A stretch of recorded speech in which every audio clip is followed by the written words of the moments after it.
Shri Radha Krishna. Gopa Gopa Sayam Kun Radha Gunda Giri Govardhan Ki Jai Vrindavanam Ki Jai Mathuram Ki Jai Jagannath Swami Ki Jai Yamunamai Ki Jai Shrimati Lasa Devi Ki Jai Samaveda Bhakta Vrindi Ki Jai Gaur Premananda Hari Hari. All glory is the assembled devotees. All glory is the assembled devotees. All glory is the assembled devotees. All glories to Shri Guru and Gauranga Srila Prabhupada Ki Jai.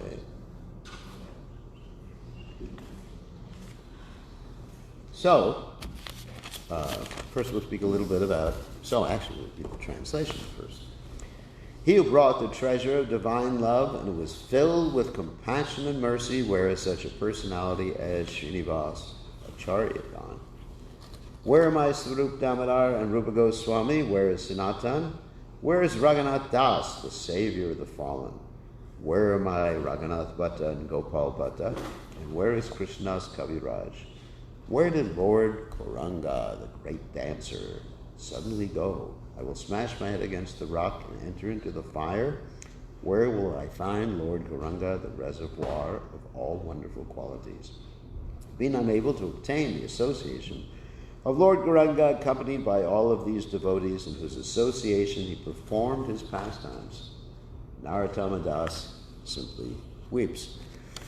So we mentioned that today is the disappearance day or days of these two great personalities, Vamsidas Babaji and Raghunandan Thakur. So I'll just say a few words about Vamsidas Babaji. So Om Gana Timiranda Shah Gananjana Shlakaya Chakshur Meditam Yena Tasmai Shri Gurave Namaha. So of course Vamsidas Babaji was known as an Avaduta. Avaduta means someone who doesn't really follow all the, let's say, details. Of course he follows the essence of Krishna consciousness. There's details and there's principles. So he follows the principles, but some of the details he was, let's say, unusual in his execution of it. He appeared in this world in 1859. He was in a family of fishermen or fisher people, however you say it.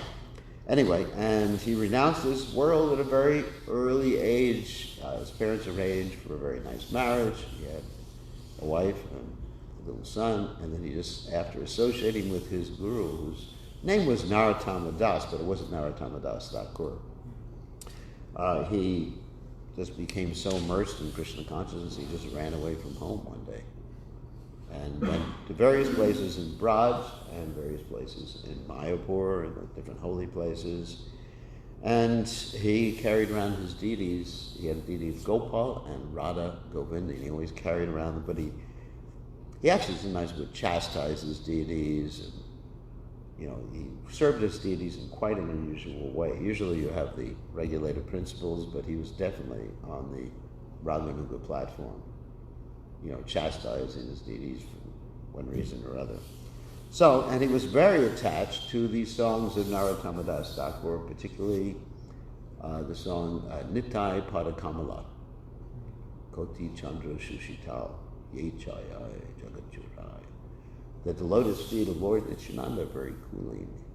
So he was very attached to the chant the songs of Narottama Das Thakur and also other literatures, but he wasn't educated, let's say, in the Vedic literatures or Sanskrit. He spoke traditionally a dialect of Bengali that nobody could understand. And sometimes he spoke regular Bengali. But it shows that if one accepts the essence of Krishna consciousness, then even so, sometimes the details may not be done perfectly. Of course, one should try to do the detail insofar as possible, but still the essence. What is the essence of Krishna consciousness? The essential aspects of Krishna consciousness: chanting the Lord's holy names, following the regulated principles, reading Bhagavatam, associating with devotees, living in a holy place, right? Isn't it? That's what we learn from Srila Rupa Goswami. So one has to do those. Other things sometimes are optional, like the dress. It's like we see here, several devotees in Vaishnava dress. Vaishnava dress. If you're using something for Krishna's service, it's Vaishnava dress, right? And if you're using something, even a dhoti or a sari, for the service of the illusory energy, what is it? It's a Vaishnava dress.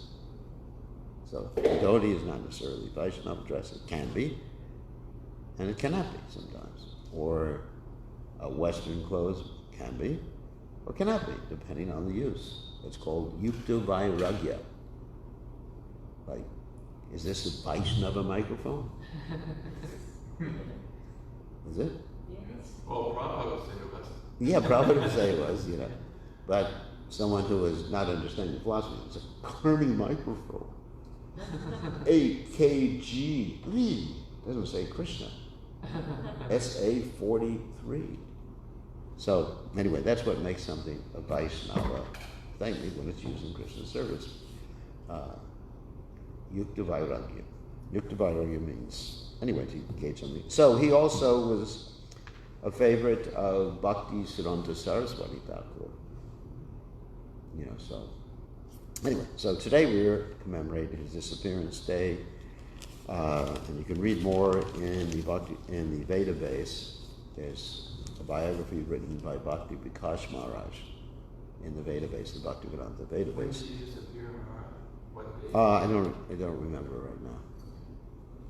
I don't remember, but he was quite old. Actually, it's described when he was 80 years old. He would walk so fast that people couldn't keep up with him. So he was definitely more than 80. He always had a lot of energy. And he was very austere in his eating habits. I mean, he would be very heavy with his servants. He would just chastise, I just remember reading something, he chastised one for just being a big pig. Because a servant would eat too much or something like that. So, of course, that's called fat shaming. So, anyway, going ahead, we're going to speak about Raghunandana Thakur. Of course, there's more information about him in the Chaitanya Charitamrita. Very wonderful information. His father's name was Mukunda. Mukunda was an associate of Chaitanya Mahaprabhu, and also he was a physician. And there's that famous story of Mukunda, his father, fainting when he saw peacock feathers that were on the fan that was fanning the Muslim Nawab, and he fainted from that. But Lord Chaitanya Mahaprabhu, when he asked Mukunda whether Raghunandana, that is Mukunda's son, was the father or he was his son, then Mukunda said, Raghunandana is my father, even though, let's say, externally he was his son. And the reason Mukunda said that was because of a particular pastime, which I'm going to relate. Once upon a time, Mukunda had to go somewhere to execute some medical duties, and he told his son, please take care of the deities while I'm gone. So Raghunandana had not been trained in deity worship and not read any of the manuals that ISKCON put out. So, wasn't so much into the details. I didn't know any mantras, basically, probably other than the Hare Krishna mantra. And what happened is that it came time, his father said, make sure that Krishna gets his bow every day. So Raghunandan went to the deities and took the food and put it in front of the deity. And he told the deity, eat, eat. And the deity didn't appear to do anything. So he began to cry. I mean, there's some stories that he threatened the deity, but actually the standard story is that he started to cry. And because Krishna saw his devotees' intense devotion, which is really important, like Krishna reciprocates, Bhaktimam Abhijanati Yavanyas Chasmi Tatvataha. So Krishna just really got down off the altar and ate. And then Mukunda, his father, came back after a few days or a few hours, and he said to the boy, did you make sure to offer Krishna Bhoga? And Raghunandana said, yes, but I had some trouble with the offering. And Mukunda said, what was the trouble with the offering? Raghunandan said that the deity pretty much was a little obstinate. He refused to eat in the beginning, and I had to just basically yell at him with pride.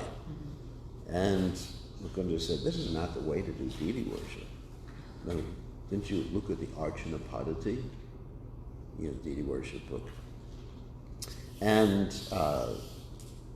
Raghunandan said, well, it worked for me. And Mukunda said, well, let me see.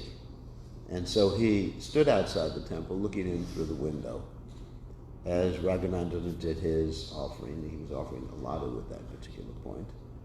And Krishna got down, and because he had eaten recently, he wasn't that hungry. His belly was full, and he only ate half a laddu. And that half a laddu was kept in this village, Srikhanda, in which Raghunandan appeared, and it's worshipped on the altar today. I guess they encased it so it's not disintegrating. So anyway, when Mukunda saw that, he offered obeisances to his son. And he understood his son was a great devotee. According to authorities, Raghunandan Thakur was Kandarpa Mandri in Krishna's pastimes. And according to other authorities, he was Krishna's sons in Dwarka, whose name was Kandarpa. Both of these statements are on the basis of Kavi Karnapur's Gora Ganadesh Dipika. So, of course, both of them could easily, they're true. I mean, if they're stated by the great acharyas, they can both be true, because a devotee can expand and appear in different circumstances. And I think that's... Raghunandan was married. He had two sons, Madan Rai, who was a disciple of Narahari Saraka Thakur, and Vamshi Vadan. And his father's ontological position was Vrindadevi. Mukunda was Vrindadevi. Phew. Wow.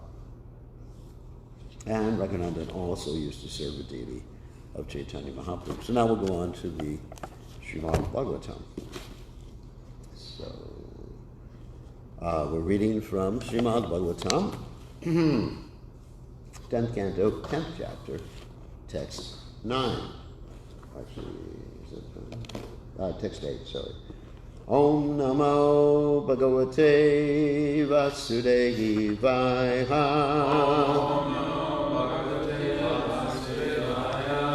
Om Namo Bhagavate Vasudevaya. Om Namo Bhagavate Vasudevaya.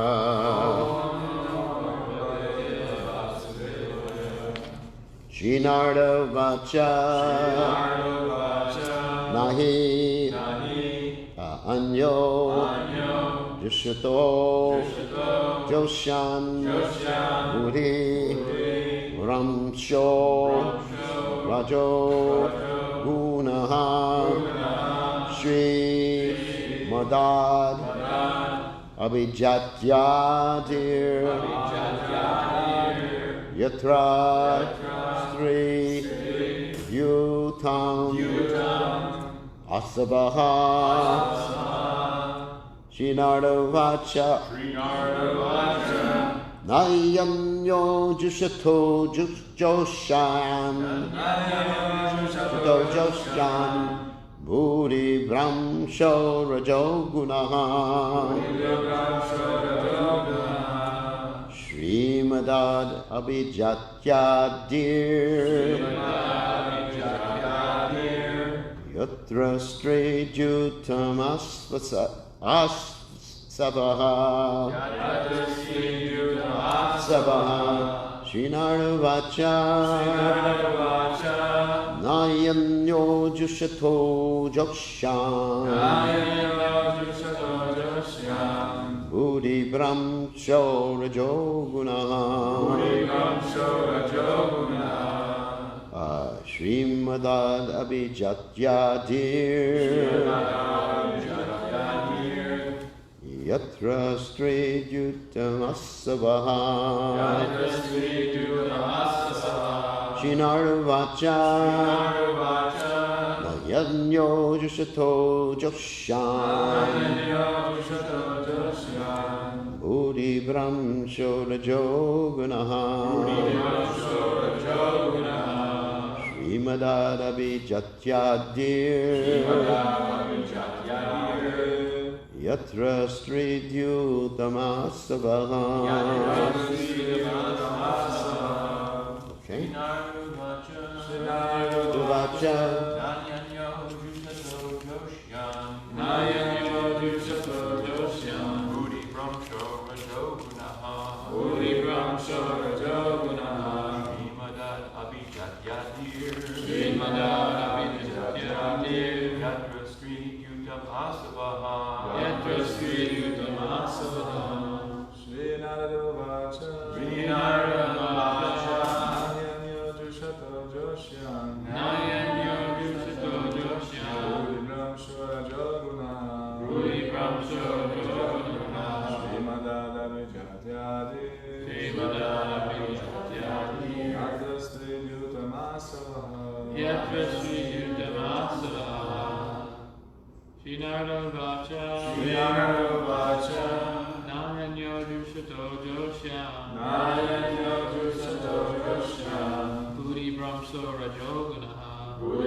All right, ladies.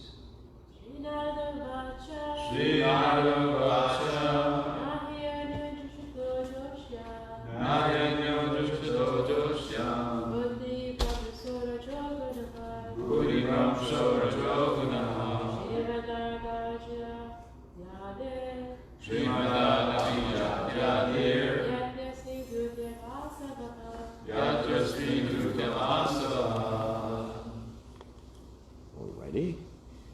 Shri Narada Vacha. Narada Muni said, Na, there is not. He, indeed. Anyaha, another material enjoyment. Jushataha, of one who is enjoying. Joshan, things very attractive in the material world. Different varieties of eating, sleeping, mating, and defense. Buddhi Brahmshaha. Such enjoyments attract the intelligence.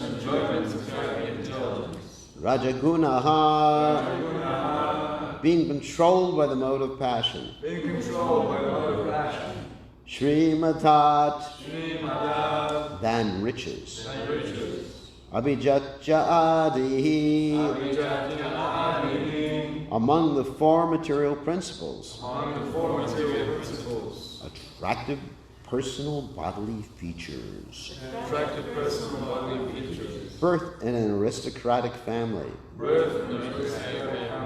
Being very learned. And being very rich. Yatra, wherein? Stri, women.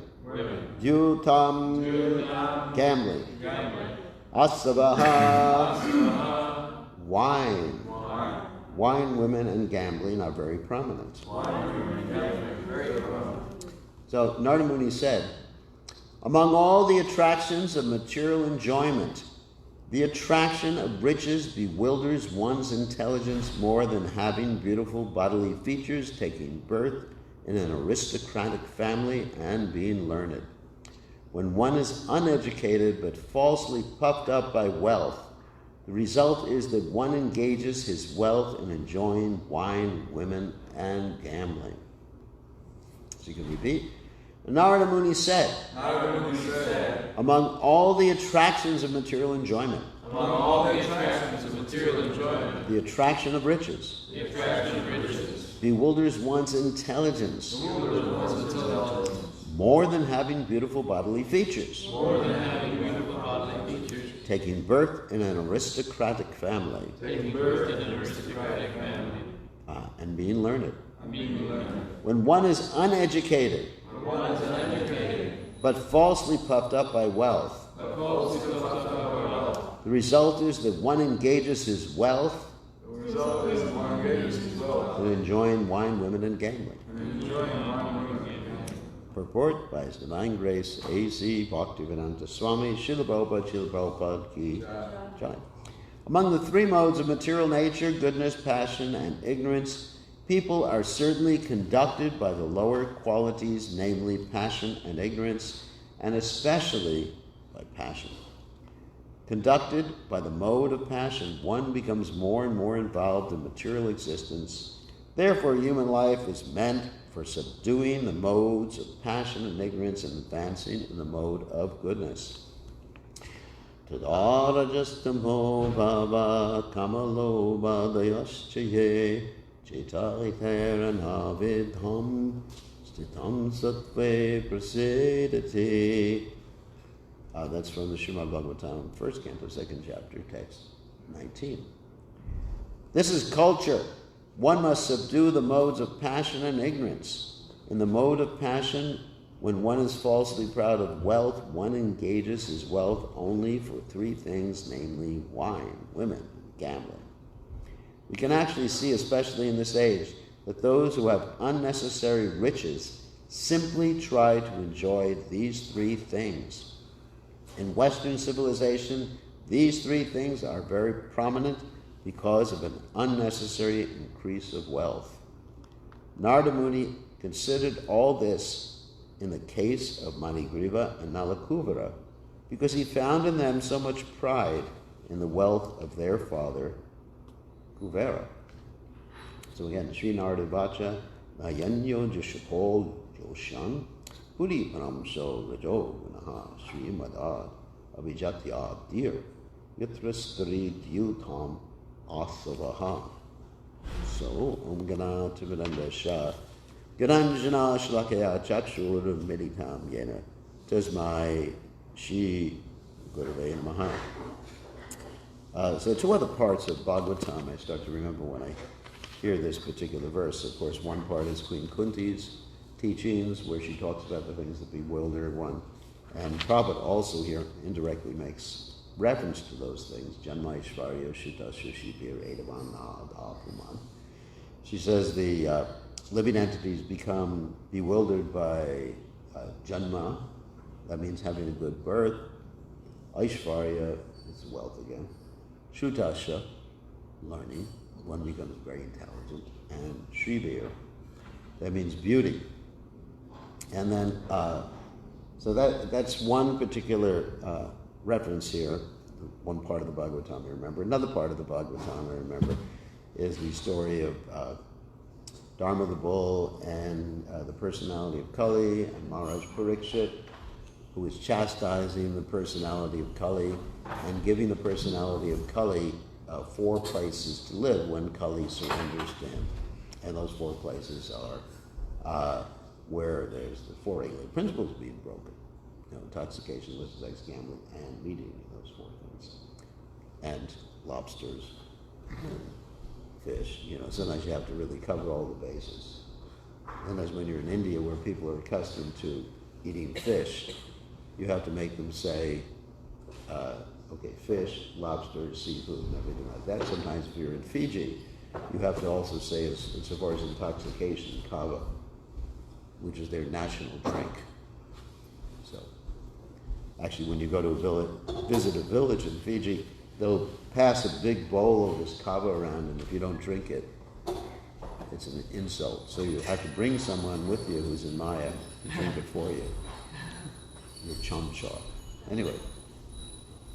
So those are the parts of the Bhagavatam I remember when hearing this particular verse.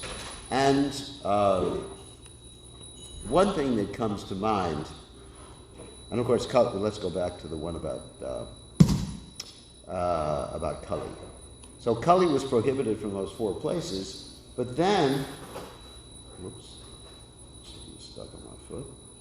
But then Kali was actually asked for a 4th place, because he understood under Maharaj Parikshit's realm, those four regulated principles would not be broken.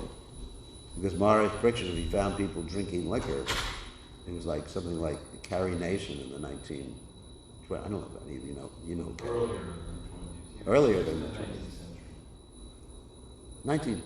19th century Carrie Nation? Carrie Nation was late 19th century. Okay, so I got my Look it up. history wrong. So Carrie Nation used to go around to the bars and smash all the liquor bottles in the bars. She was called the Axe Lady. Nice lady. And but anyway, Maharaj Parikshit, if he caught anyone drinking, or if he caught anyone with illicit sex, or any of these things, he would just prohibit these things or send them somewhere that they could do it apart from his kingdom. It reminds me of the king Virham Vir, who made his kingdom Krishna conscious under the instruction of Srinivasa Acharya. And anyone who didn't want to be Krishna conscious was kicked out of the kingdom. That's real immigration. We should have that. No, I'm not going to suggest that in America. Anyway, don't teach that to our president of the country. So he was very strict with these things. So Kali asked me, I got to have another place. And then there was the fourth place, of course, or fifth place, was where gold is hoarded. So this is very much connected or has a similar theme to this particular verse. Now, what does it mean? Where gold? Is there anything wrong with gold? Not really. It's not that gold itself is bad. It's not. But it's what gold does to the consciousness. What does it do to the consciousness? It makes one so proud that one thinks that one can get away with any damn thing. Because if you have money, even like the Bhagavatam describes that even as far as justice is concerned in Kali Yuga, if you got some money, you can buy, basically, of course, in certain countries you can actually pay the judge. Just like ISKCON has a certain case, I'm not going to mention which case it is, in India, where we're fighting some group that took away one of our temples. And every time we win the case, we find out the next judge in the appeal has been bribed. And so the case is going on for must be 20, 30 years now. This particular case is going on. But in America, you can't directly bribe the judges, at least in most cases.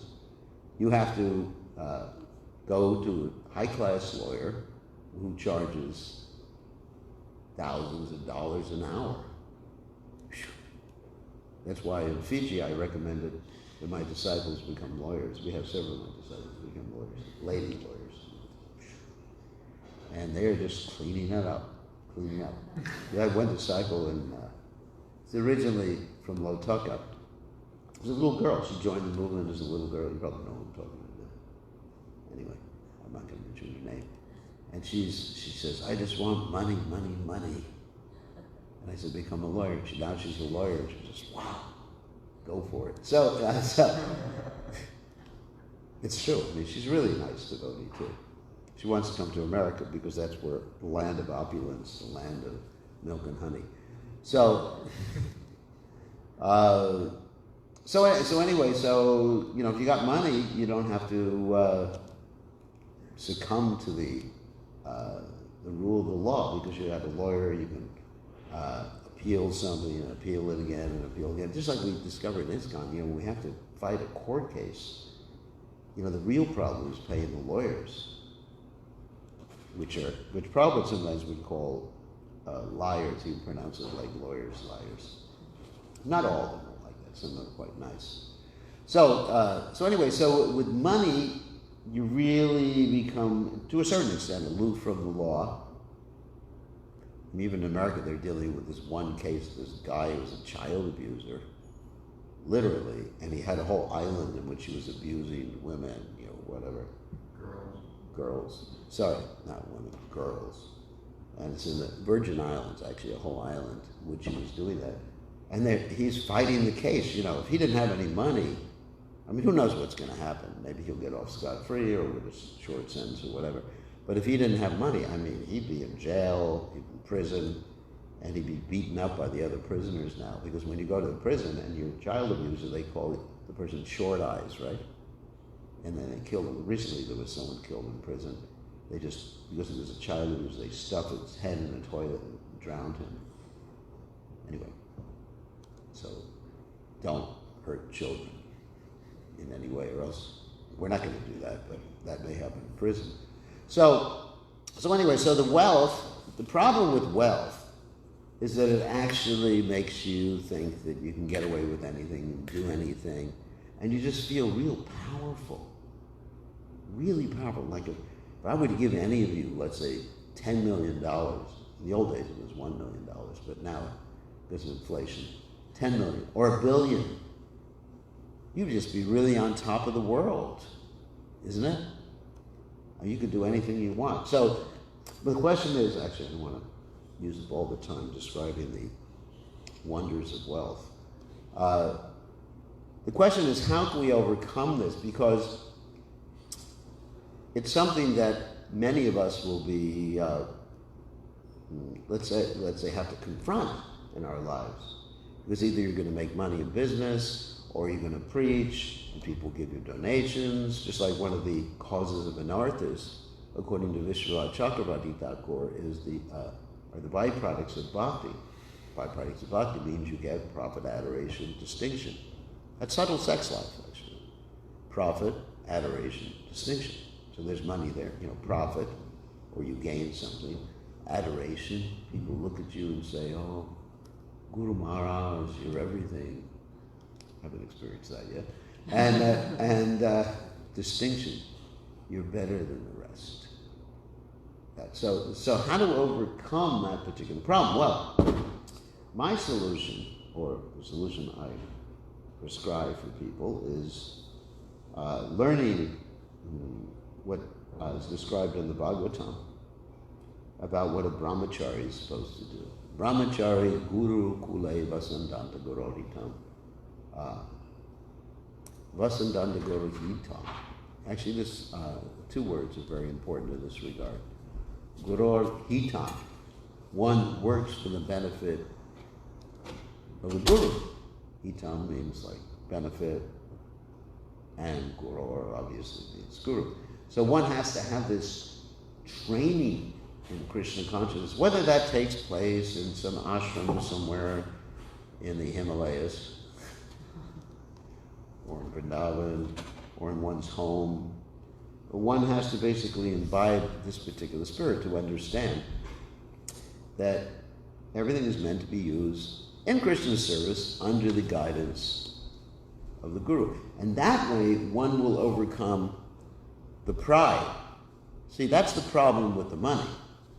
Not the money per se, but the mana, or the pride that comes from having those opulences, particularly money.